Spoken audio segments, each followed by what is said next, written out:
நீங்க பாத்துட்டு இருக்க ஒரு பையன் பாம்பு கடிச்சு மயக்கம் போட்டு கீழே விழுந்துறாங்க. உடனே அவனை ஹாஸ்பிடல்லே அட்மிட் பண்றாங்க. அப்ப அவனை செக் பண்ண டாக்டரும் உங்க பையனுக்கு பிளட் ரொம்பவே ப்ளீட் ஆயிடுச்சு, உடனே 2 யூனிட் பி நெகட்டிவ் பிளட் வேணும் அப்படின்னு சொல்றாங்க. அப்ப அந்த பையனோட அம்மா என்னோட பிளட் குரூப் அதான் சொல்லி அவங்க பிளட் கொடுக்கறதுக்காக போறாங்க. கொஞ்ச நேரத்துக்கு அப்புறம் டாக்டர் ஆபரேஷன் தியேட்டர்ல இருந்து வெளியில வந்து நல்லபடியா ஆபரேஷன் முடிஞ்சிருச்சு, லூஜின் அப்படிங்கிறவங்க கொடுத்த பிளட்னால தான் உங்க பையனோட உயிரையே காப்பாத்தணும் அப்படின்னு சொல்றாருங்க. இதை கேட்கவுமே தன்னோட ஒய்ஃப் பேரு லூஜின் இல்லையேன்னு சொல்லி இவரு பயங்கர ஷாக் ஆயிடுறாரு. அப்ப திடீர்னு அவங்க ஒய்ஃபோட தங்கச்சி அந்த இடத்துக்கு வந்து அக்கா 2 நாளா சாப்பிடவே இல்லை, அதனால அவ உடம்புல ரத்தமே இருக்காது, அதனாலதான் நான் பிளட் கொடுத்தேன் அப்படின்னு சொல்றாங்க. ஆனா இதுக்கு பின்னாடி உள்ள காரணம் என்ன அப்படின்னு பாத்தீங்கன்னா லூஜினுக்கு அவங்க அக்காவோட ஹஸ்பண்ட் எப்படியாவது கல்யாணம் பண்ணணும் அப்படிங்கிறதுக்காக அவங்க அக்கா பிளட்டுக்கு பதிலா இவரோட பிளட் எடுத்து டாக்டர் கிட்ட கொடுத்துருவாங்க. அதே நேரம் கொஞ்ச நேரத்துல இவன் மயக்கம் போட்டு கீழே விழுந்துறாங்க. அப்ப அவங்க அக்காவோட ஹஸ்பண்ட் அவரோட ஒய்ஃபை பாக்குறத விட லூஜினை ரொம்பவே நல்லா கவனிச்சுக்க ஆரம்பிக்கிறாரு. ஆனா கடைசியா தாங்க அவரோட ஒய்ஃபுக்கே தெரிய வருது தன்னோட சொந்த தங்கச்சியே நம்மளோட வாழ்க்கைக்கு துரோகம் பண்ணிட்டா அப்படின்னு சொல்லி.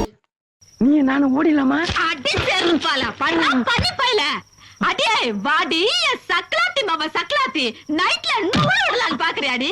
ஓடி போற என்னமெல்லாம் வச்சுக்கிட்ட அப்படியே ஜம்ப் பண்ணி வந்து ஒரே மிதி, அப்புறம் லாரில அடிபட்ட